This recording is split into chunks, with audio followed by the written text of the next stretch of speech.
In this wonderful book, Maluxira, itania amigo bot, Senhora Martin, aquele livro ida, fura que teves sobre Tenerai.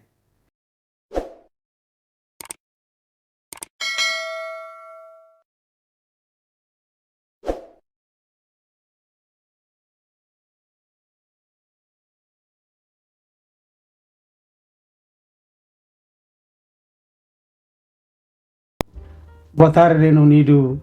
Boa noite, Timor-Leste. Hoje, ita ia convidado de que muito especial. Ita amigo, ita ama, Senhor Ian Martin. É que mais participa do programa The Citizens Connections.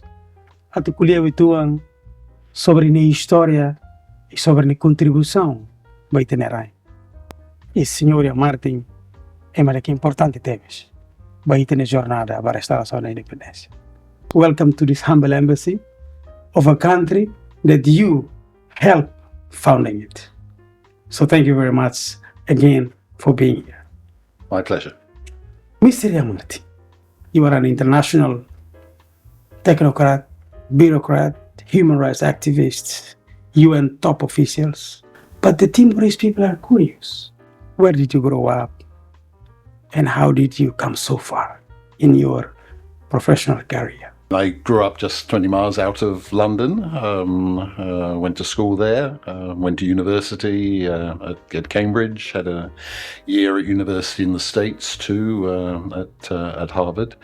And then I went off and worked for 3 years in India, Pakistan and Bangladesh, and that was my first knowledge of Asia, and I was particularly close to the independence of Bangladesh, in fact, because it was the period when Bangladesh broke away from Pakistan. Then I came back to this country, worked in the field of race relations and immigration for a while, and then joined Amnesty International. And it was actually through Amnesty International that I gained my first knowledge of East Timor, because I joined Amnesty as head of its Asia research department, and one of the first Amnesty reports that was on my desk for final approval was a report on human rights in East Timor, which Amnesty International published in 1985, which I think it's fair to say was the first major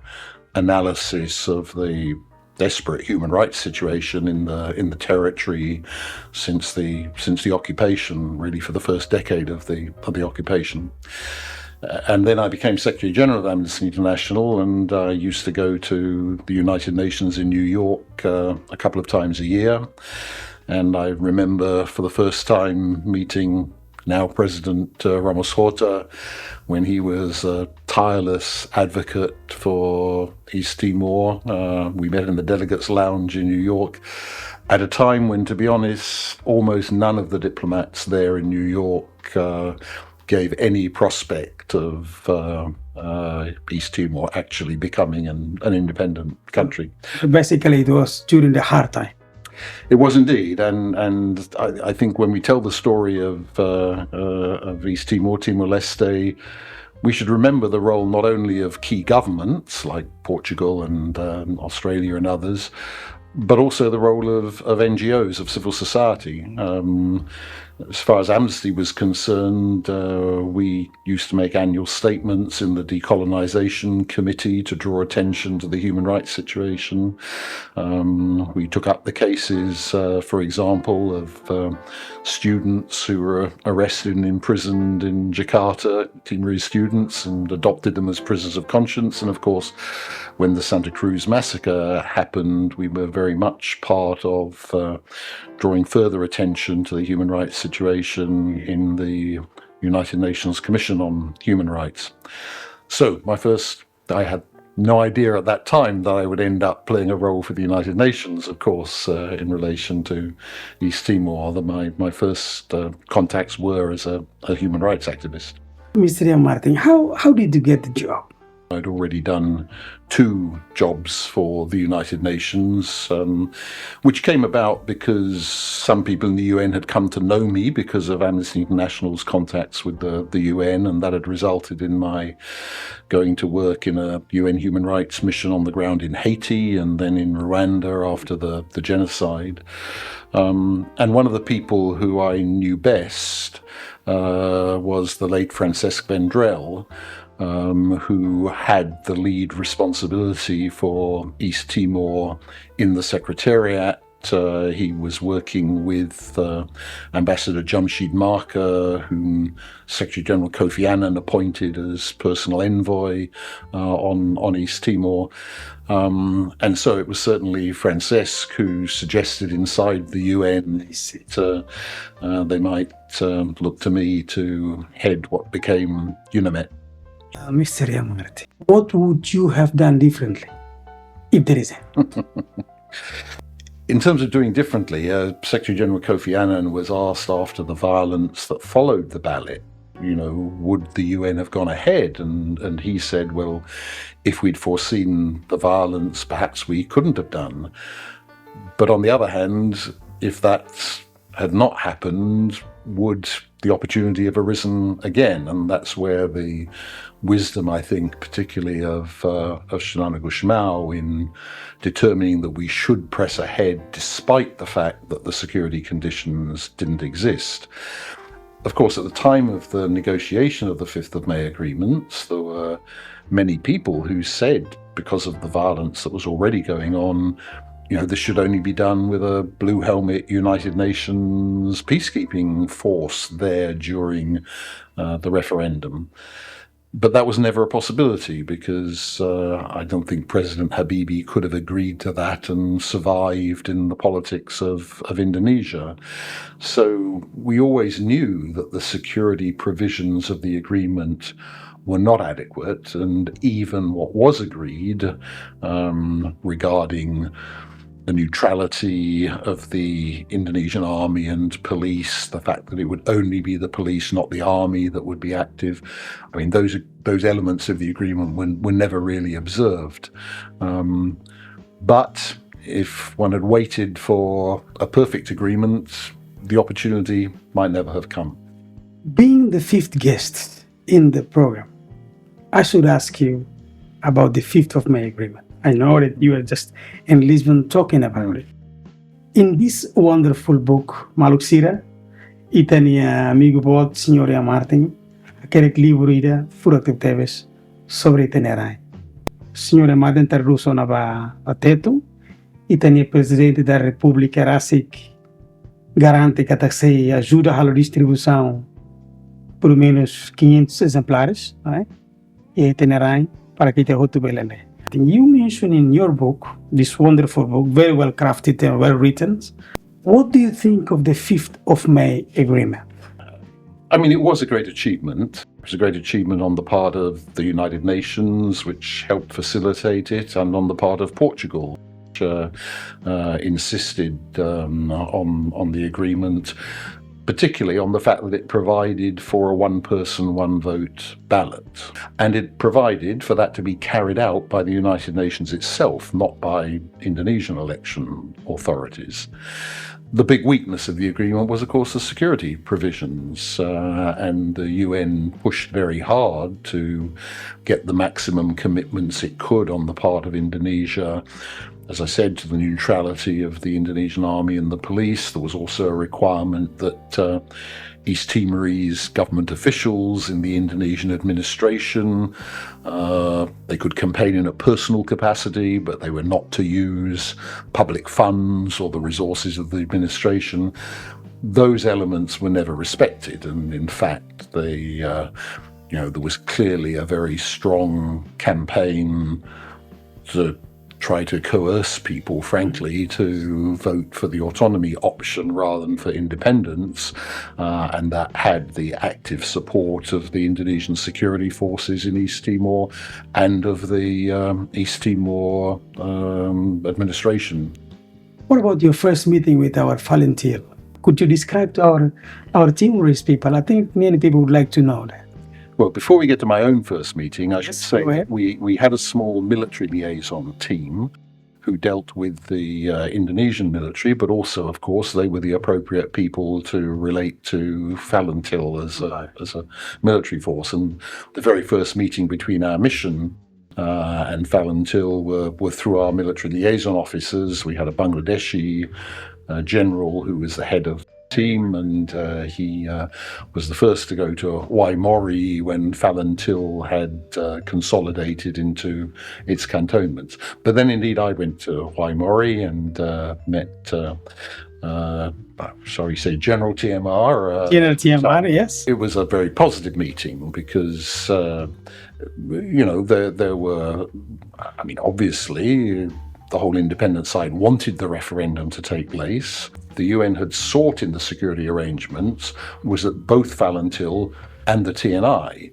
should be under restrictions.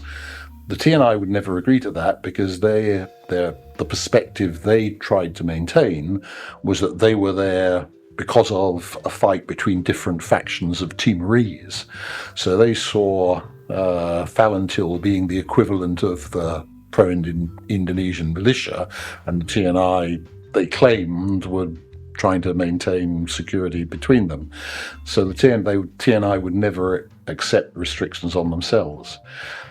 But the cooperation that we had as a mission with Falintil was excellent. And of course, the real moment of the greatest stress on Falintil came after the ballot, when naturally the view that if they had the capacity to defend the civilians who were then under the threat, that maybe they should intervene. And it was a great act of restraint on the part of Falintil under the orders of their commander and their deputy commander, Shanana and TMR, that they remained in their cantonments. And that was extremely wise, because if they had engaged in fighting at that stage, then this would have been presented again as the Timorese fighting each other.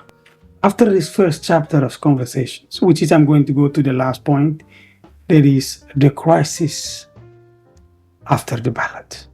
How did you react and act to find a solution for that terrible moments? We always feared that there would be significant violence. We actually feared that there might be violence on the day of the ballot to stop the ballot, but that didn't happen at all. It was extremely minor, some violence, but the scale of the violence after the announcement of the result on the 4th of September was greater than we had expected.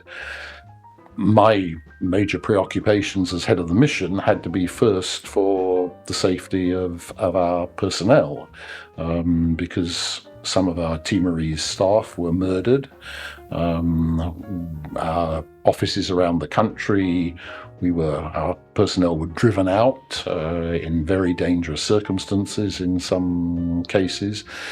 And we ended up consolidated and effectively under siege in our compound in Dili.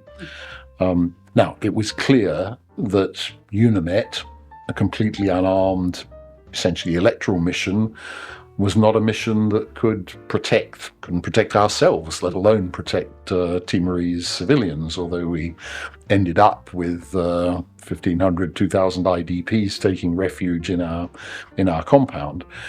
Clearly, that needed another kind of international intervention. So the game, it's not a game, the drama became one at the level of the Security Council, of interaction between Secretary General Kofi Annan, the Australians who were willing to intervene if Indonesia would accept that, Portugal, and it was particularly Secretary General Kofi Annan in regular telephone contacts with President Habibie, who was pressing him to invite international assistance to restore security. Now, UNAMET played a role in that because We had a group of journalists who had taken refuge with us in the compound. We ourselves were constantly being interviewed by the international media, and all of that built up the pressure on Indonesia to allow international intervention, and indeed the NGOs, the other member states that all insisted that that had to happen. So we played a role, but at that point it was a matter for international diplomacy in New York. And a crucial point in that was when we had a visit from the Security Council. Members of the Security Council actually came to visit Jakarta, but then they insisted on coming to Dili, and they came and saw for themselves the situation of UNAMET and the IDPs in our compound. They insisted that President Habibie should send General Wiranto too to Dili, and they believe, I think rightly, that it was partly when he saw how far things had gone and how out of control they had been in East Timor, that he and the military no longer constrained President Habibie for inviting an international force. And then it happened very quickly. I mean, if you were on the ground in Dili, the 11 days from the announcement of the result and the major outbreak of violence to the decision of the Security Council to mandate what became Interfet, those were long, long days. But that's almost unparalleled in terms of speed of international action. And because Australia was ready and was so close, it was only 6 more days before the first of their troops arrived. You were called back to Timor in 2006 for an utterly different role. Could you share how did it happen? So I was in the shower one morning and the telephone went, and I ignored it because I was in the shower. And then it went again, and it was Secretary General Kofi Annan saying, go to Dili. And I was only vaguely aware, but of course I was aware of the fighting that had broken out, police on police, military on military. And he said that, because I had relationships with some of the key personalities from knowing them and working with them in 1999, I should go and see how I, on behalf of the UN, could be helpful in the crisis. So I went. I didn't even go to New York for a briefing. I went straight from Kathmandu to Dili. I was joined by Tamrat Sumwell, who'd been a key negotiator for the UN and with us during UNAMET. Talked to those who were in different situations in relation to what was going on. I would say that in that period, I mean, of course, I was meeting with Shanano Gusmao, I was meeting with Prime Minister Mari Alkatiri, as he was at that time, with General TMR, but I was going to say particularly with the then Minister of Foreign Affairs, Jose Ramos Horta, because he, I think, played a very key role amongst the various Timorese participants in helping to handle that situation, which was why he was made Minister of Defence to help deal with the problems as far as the army was concerned, and indeed then became the interim Prime Minister after Prime Minister Mari Alkatiri had resigned. So we spent, I think, an initial 2 weeks or so, and then went back to New York to report, and it's hard to describe how shocked people were in New York, because Timor-Leste had become what these days we call a bit of a poster child for the UN. Institutions were still young, and so an institutional crisis was perhaps not so surprising at that stage of its institutional development. We believe, I remember saying, we think this can be a wake-up call for the different leaders who had found themselves in one situation or another during the conflict. And I think that proved to be true. So then, after I'd briefed the Security Council, Kofi Annan asked me to go back to Timor because the UN had been almost pulling out. I mean, the UN mission there had been scaled down very much in size and was planning towards its end, and now suddenly it seemed that a larger role was going to be needed again for a while. And so I headed a mission that engaged with the government and political parties to make recommendations as to how the UN should step up its presence again. What's your impression of Timor-Leste now?